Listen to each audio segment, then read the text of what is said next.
Hi friends, welcome back to my channel. So మనకి RRB NTPC 2025 notification వచ్చిన సంగతి తెలిసిందే కదండి. సో ఈరోజైతే అండర్ గ్రాడ్యుయేట్ లెవెల్ వాళ్ళకి కూడా అప్లికేషన్ డేట్ అనేది స్టార్ట్ అయిపోయింది. ఈ రోజు నుంచే స్టార్ట్ అండి. సో అందులో ఇంపార్టెంట్ డేట్స్ ఏంటి, అఫీషియల్ నోటిఫికేషన్ ఎస్టర్డే రావడం అయితే జరిగింది. సో లేట్గా వచ్చిందండి, అందుకే ఈరోజు అనేది వీడియో చేస్తున్నాను. ఎస్టర్డే నైట్ వచ్చింది.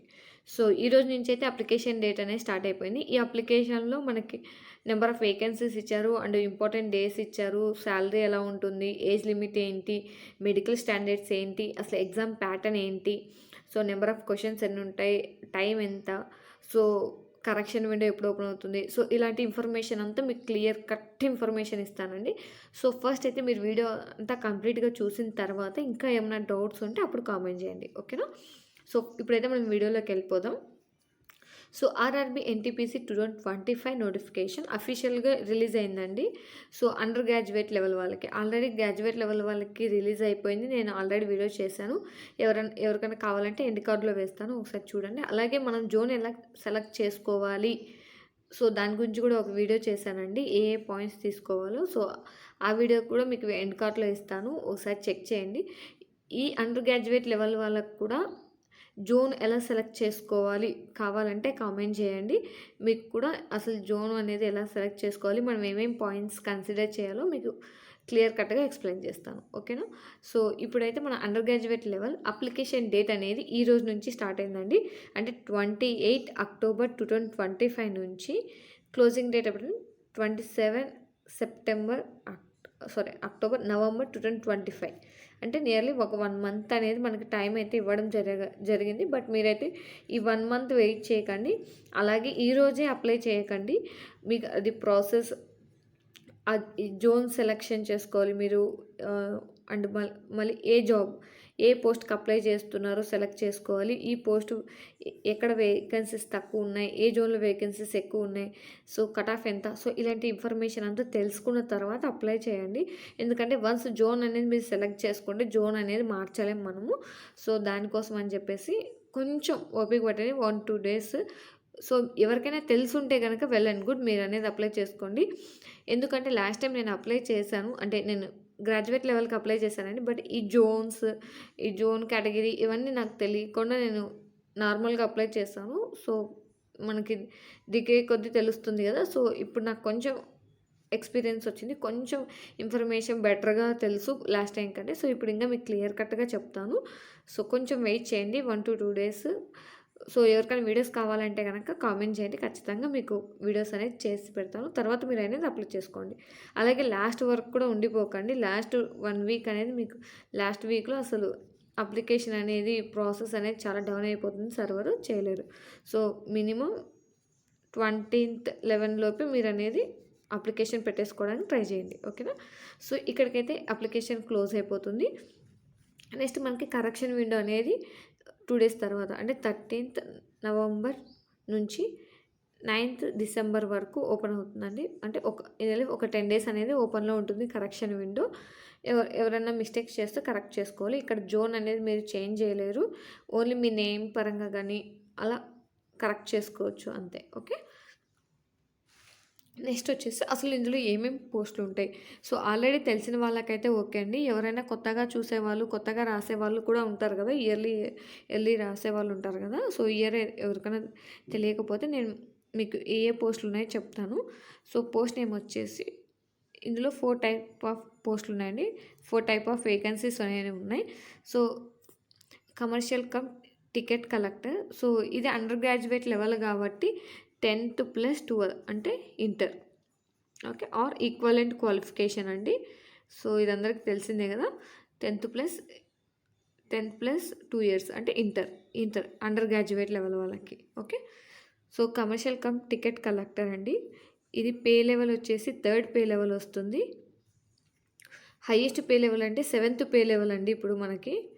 సో బట్ అంటే ఇప్పుడు రైల్వేలో హైయెస్ట్ పే లెవెల్ అనేది 7th పే లెవెల్. ఈ జాబ్కి వచ్చేసి మీకు pay level 3rd, okay, pay level 3 నుంచి మీకు శాలరీ అనేది స్టార్ట్ అవుతుంది. 21,700 అనేది శాలరీ అండి. బట్ ఇదేంటంటే మీకు బేసిక్ పేనే. సో బేసిక్ పేనే ఇంత వస్తుంది. సో మీకు ఏంటంటే ఇదే సాలరీ కదండి, ఇంకా వస్తుంది, డిఏ వస్తుంది, అండ్ హెచ్ఆర్ఏ వస్తుంది, సారీ హెచ్ఆర్ఏ వస్తుంది, డిఏ వస్తుంది, హెచ్ఆర్ఏ వస్తుంది, ఇంకా ట్రావెల్ అలవెన్స్ ఇలాంటివన్నీ చాలా వస్తాయండి. నియర్లీ మీకు బాగానే 35-40K అనేది రావచ్చు. సో ఇది బేసిక్ పే మాత్రమే. Okay, so commercial come ticket కలర్కి థర్డ్ పే లెవెల్ 21,700 అనేది మీకు బేసిక్ పే ఉంటుంది. సో నేను చెప్పిన డిఏ, హెచ్ఆర్ఏ ఇవన్నీ అలవెన్సెస్ ఉంటాయండి. నెక్స్ట్ వచ్చేసి మనకి మెడికల్ స్టాండర్డ్ B2 ఉండాలి. B2 మెడికల్ స్టాండర్డ్ అనేది ఉండాలండి. ఇందులో మనకి ఏంటంటే మెడికల్ స్టాండర్డ్ అనేది చాలా ఇంపార్టెంట్ అండి. ఎందుకంటే మీరు CBT1 క్వాలిఫై అయ్యి, CBT2 క్వాలిఫై అయ్యి మెడికల్ ఎగ్జామినేషన్కి వెళ్ళినప్పుడు మీకు కనుక ఈ B2 మెడికల్ స్టాండర్డ్లో మీరు లేకపోతే మీకు అనేది జాబ్ అనేది ఇవ్వరండి. సో మీకు పోస్ట్ అనేది ఇవ్వరు. సో మీరు అంతా చేసి కూడా మీరు అన్ని పాస్ అయ్యి కూడా వేస్ట్ అయిపోతుంది. సో B2 మెడికల్ స్టాండర్డ్ మీకు ఉందో లేదో చూసుకోండి. అంటే ఏ పోస్ట్కైనా మెడికల్ స్టాండర్డ్ అనేది ఇంపార్టెంట్. ఓకేనా, B2 మెడికల్ స్టాండర్డ్ ఏంటి అంటే అఫీషియల్ నోటిఫికేషన్లో తెలుస్తుందండి. లేదంటే ఎవరికైనా కావాలంటే కామెంట్ చేయండి. ఈ మెడికల్ స్టాండర్డ్స్ పైన మనం ఒక వీడియో చేసుకుందాం. నెక్స్ట్ వచ్చేసి ఏజ్ లిమిట్ అండి. 18 ఇయర్స్ నుంచి 30 ఇయర్స్ అనేది ఏజ్ లిమిట్ ఉంటుంది. ఓకే, 18 ఇయర్స్ నుంచి 30 ఇయర్స్ ఏజ్ లిమిట్ ఉంటుంది.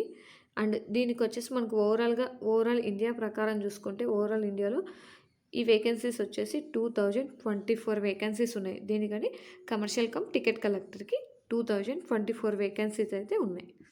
ఓకే, నెక్స్ట్ పోస్ట్ వచ్చేసి అకౌంట్స్ అసిస్టెంట్ కమ్ టైపిస్ట్. ఇది పే లెవెల్ 2 అండి, 19,900. ఒక నియర్లీ 20,000 వేసుకోవచ్చు. మెడికల్ స్టాండర్డ్స్ C2 ఉండాలి. ఏజ్ వచ్చేసి 18 నుంచి 33 ఇయర్స్ ఉండొచ్చు. ఇది యూఆర్ కేటగిరీ వాళ్ళకండి. ఈ ఏజ్ లిమిట్ అంతా ఈ మొత్తం జాబ్స్కి వచ్చేసి 18 నుంచి 30 ఇయర్స్ వరకే. సో 18 నుంచి 30 ఇయర్స్ అనేది యూఆర్ కేటగిరీ వాళ్ళకి. సో దీనికి +3 ఇయర్స్ వచ్చేసి ఓబీసీ వాళ్ళకు ఉంటుంది. ప్లస్ 5 ఇయర్స్ వచ్చేసి మనకి SC ST వాళ్ళకు ఉంటుందండి. సో ఇన్ కేస్ మీరు ఎవరైనా ఇంకా ఫిజికల్గా కనుక వీళ్ళకుంటే ఇంకా అడిషనల్గా మీకు నార్మల్గా ఏ అయితే రిలాక్సేషన్ ఇస్తారో ఆ రిలాక్సేషన్ అనేది ఉంటుంది. ఓకేనా, సో 18 నుంచి 30 ఇయర్స్ 394 వేకెన్సీస్ అయితే ఉన్నాయి. దేనికండి అకౌంట్స్ అసిస్టెంట్ కమ్ టైపిస్ట్కి 394. ఓకే, నెక్స్ట్ వచ్చేసి junior clerk cum typist pay level 2 19,900. ఇది కూడా మెడికల్ స్టాండర్డ్ C2నే అండి. సో ఏజ్ లిమిట్ 18 నుంచి 30 ఇయర్స్. 163 వేకెన్సీస్ అయితే ఉన్నాయి. సో లాస్ట్ టైంతో పోల్చుకుంటే మనకి చాలా తక్కువ వేకెన్సీసే ఉన్నాయండి. బట్ ఇప్పుడైతే మనకి ఇయర్లీ ఇస్తున్నారు కదా నోటిఫికేషన్ అనేది. సో అందుకే మనకి పోస్టులు అనేవి కూడా తగ్గాయి. ట్రైన్ క్లర్క్ అండి, ఇది కూడా పే లెవెల్ 2నే 19,900. ఇక్కడ మెడికల్ స్టాండర్డ్ అనేది A3 మెడికల్ స్టాండర్డ్ అనేది ఉండాలండి. సో చూసుకోండి, ఈ మెడికల్ స్టాండర్డ్ అనేది చాలా ఇంపార్టెంట్ మనకి. సో ఏజ్ వచ్చేసి 18 నుంచి 30 ఇయర్స్ అనేది ఏజ్ ఉండాలి. నెంబర్ ఆఫ్ వేకెన్సీస్ వచ్చి 77 ఉన్నాయి. సో ఓవరాల్గా మనకు 3,058 vacancies all over India. Okay, ఇది ఆల్ ఓవర్ ఇండియా అండి. సో దీంట్లో మన సికింద్రాబాద్ జోన్కి ఎన్ని ఉన్నాయి, ఏ పోస్ట్కి ఎన్ని ఉన్నాయి, సో ఇలాంటి ఇన్ఫర్మేషన్ కావాలంటే మీరు కామెంట్ చేయండి. మీకు నెక్స్ట్ వీడియోలో నేను క్లియర్ కట్గా ఎక్స్ప్లెయిన్ చేస్తాను. ఓకే, నెంబర్ ఆఫ్ వేకెన్సీస్ వచ్చేసి అప్లికేషన్ డేట్ చెప్పారు. అసలు ఎగ్జామ్ ప్యాటర్న్ ఏంటి, సో ఎలా మమ్మల్ని రిక్రూట్ చేసుకుంటారు అంటే అందరికీ కామన్ టెస్ట్ అనేది ఒకటి ఉంటుందండి. సో CBT1 ఎగ్జామ్ టెస్ట్ ఉంటుంది, CBT1 ఎగ్జామ్ ఉంటుంది, CBT2 ఎగ్జామ్ కూడా ఉంటుంది. ఇది క్వాలిఫైయింగ్ నేచరే. ఓకే, ఇది వచ్చేసి మీకు మెరిట్ వస్తేనే జాబ్ వస్తుంది. సో CBT1 CBT2 అయిపోయిన తర్వాత ఈ టైపిస్ట్ పోస్టులకు ఉన్నాయి కదండి. సో ఈ 2 account assistant cum typist and junior clerk cum typist. So వీళ్ళకైతే టైపింగ్ టెస్ట్ అనేది ఉంటుందండి. ఇది క్వాలిఫైయింగ్ నేచరే. ఇదైతే టైపింగ్ టెస్ట్ ఉంటుంది వీళ్ళిద్దరికి. సో మిగిలిన వాళ్ళకి ఈ 2 ఎగ్జామ్సే. ఓకే, సో తర్వాత డాక్యుమెంట్ వెరిఫికేషన్ ఉంటుంది. మెడికల్ ఎగ్జామినేషన్ కూడా ఉంటుంది. ఆ తర్వాత మీకు అనేది పోస్ట్ ఇస్తారు. Okay. So okay, exam pattern ఏంటి చెప్పేసాను. అసలు ఎగ్జామ్ ఎన్ని మార్క్స్కి? సో టోటల్ మార్క్స్ వచ్చేసి 100 మార్క్స్ అండి. 100 క్వశ్చన్స్ ఉంటాయి. సో టైం వచ్చేసి 1.5 అవర్, అంటే 90 మినిట్స్ అనేది మీకు టైం ఉంటుంది. ఓకేనా. సో 100 మార్క్స్కి ఎగ్జామ్, 100 క్వశ్చన్స్, 100 మార్క్స్కి ఉంటుంది. 100 క్వశ్చన్స్కి 100 marks. Each question carries 1 mark. Okay. So time వచ్చేసి 90 మినిట్స్. సో ఎగ్జామ్ పేపర్ ఏంటి, సిలబస్ ఏంటి, ఎగ్జామ్ ప్యాటర్న్. ఓకే. సిలబస్ ఏంటంటే, సో మీకు వచ్చేసి 100 మార్క్స్లో జనరల్ అవేర్నెస్ వచ్చేసి 40 మార్క్స్, మ్యాథ్స్ వచ్చేసి 30 మార్క్స్, రీజనింగ్ వచ్చేసి 30 మార్క్స్, ఓవరాల్గా 100 మార్క్స్. సో మనకి ఇంకొకటి ఇంపార్టెంట్ పాయింట్ చెప్పాలండి. ఇందులో మీకేంటంటే 1/3 అనేది నెగిటివ్ మార్కింగ్ ఉంటుంది. ఓకే. 1/3 నెగిటివ్ మార్కింగ్ ఉంటుంది. నెగిటివ్ మార్కింగ్ అయితే 1/3 నెగిటివ్ మార్కింగ్ అయితే ఉంటుంది. సో మీరు కనుక 3 క్వశ్చన్స్ రాంగ్ చేస్తే 1 మార్క్ అనేది కట్ అవుతుంది. సో అప్పుడు ఈ 3 ప్లస్ ఇక్కడ 1, సో మొత్తం 4 మార్క్స్ మీకు వెళ్ళిపోయినట్టే. అంటే 4 క్వశ్చన్స్ అవుట్ అయిపోయినట్టే. ఓకే. 100 మార్క్స్లో. సో ఐ హోప్ మీ అందరికి అర్థమైందని అనుకుంటున్నాను. Exam pattern. So application date చూసేసాం, కరెక్షన్ విండో చూసేసాం, పోస్ట్ నేమ్స్ చూసాం, పే స్కేల్ చూసాం, మెడికల్ స్టాండర్డ్ చూసాం, ఏజ్ లిమిట్ చూసేసాం, వేకెన్సీస్ కూడా చూసేసాం. సో ఎగ్జామ్ ప్యాటర్న్ చూసాం, సిలబస్ చూసేసాం. సో క్వశ్చన్స్ ఏంటి, టోటల్ మార్క్స్ మొత్తం క్లియర్ కట్ ఇన్ఫర్మేషన్ అయితే ఇచ్చేసాను. సో మీకు కావాలంటే కనుక నెక్స్ట్ వీడియోలో ఏ జోన్కి ఎన్ని వేకెన్సీస్ ఉన్నాయి, సో మనం జోన్ సెలెక్ట్ చేసేటప్పుడు కొన్ని పాయింట్స్ అనేవి మనం కన్సిడర్ చేసుకోవాలండి కంపల్సరీ. సో కట్ ఆఫ్ ఏంటి, వేకెన్సీస్ ఎన్ని ఉన్నాయి, మన జోన్ ఎలా సెలెక్ట్ చేసుకోవాలి, సో ఇలాంటి కొన్ని పాయింట్స్ అయితే మనం కన్సిడర్ చేసుకోవాలి. సో అది కన్సిడర్ చేసుకున్న తర్వాత మనం జోన్ సెలెక్షన్ అనేది చేసుకోవాలి. ఫస్ట్ మన పోస్ట్ కూడా మనకి ఏ పోస్ట్ పోస్ట్ 1 ప్రిఫరెన్స్ 1 ఏంటి, ప్రిఫరెన్స్ 2 ఏంటి, ఇలాంటి పోస్ట్ ప్రిఫరెన్స్ కూడా మనం తీసుకోవాలి. సో దీని గురించి మీకు క్లియర్ కట్గా కనుక వీడియో కావాలంటే కనుక కామెంట్ చేయండి. ఆర్ మీరు ఈ వీడియోకి ఒక 50 లైక్స్ కనుక కొట్టారనుకోండి, 50 లైక్స్ కనుక కొడితే నెక్స్ట్ వీడియో మీకు కంపల్సరీ జోన్ ఎలా సెలెక్ట్ చేసుకోవాలన్న వీడియో మీకు పోస్ట్ చేస్తాను. ఓకేనా. మీకు నీడ్ ఉంటేనే నేను అనేది వీడియోస్ చేసి పోస్ట్ చేస్తానండి. Otherwise it is not important కదా, మీకు అవసరం లేదు, అప్పుడు నేను ఎందుకు చేయాలి. ఓకేనా. సో ఈ వీడియో ఇన్ఫర్మేషన్ అయితే ఇంతేనండి. మీకు ఈ వీడియో నచ్చినట్లయితే లైక్ చేయండి, మీ ఫ్రెండ్స్తో షేర్ చేయండి, అలాగే మన ఛానల్ సబ్స్క్రైబ్ చేసుకోండి.